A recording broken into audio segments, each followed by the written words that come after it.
बूढ़ा पीपल घाट का बतियाए दिन रात, जो भी गुजरे पास से सिर पे रख दे हाथ। आज के इस अशांत दौर में जब लोग नाम, पैसा और प्रसिद्धि के पीछे भाग रहे हैं, तब कुछ ऐसे दिव्य पुरुष जो हमें याद दिलाते हैं कि इंसानियत और भक्ति ही असली पहचान है। ऐसे ही एक महान संत परम पूजनीय प्रेमानंद महाराज जी।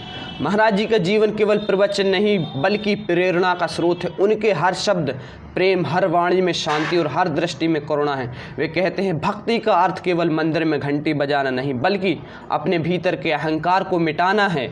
आज के समय में जब धर्म केवल दिखावे तक सीमित हो गया है, प्रेमानंद महाराज जी जैसे संत हमें सच्चे धर्म का अर्थ समझाते हैं। सेवा, नम्रता और सच्चाई।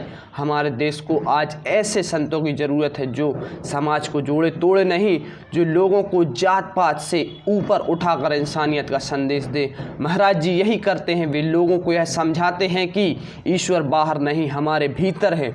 लेकिन हाल ही में जब खबर आई कि महाराज जी की तबीयत ठीक नहीं है, तो लाखों भक्तों का हृदय बेचैन हो उठा।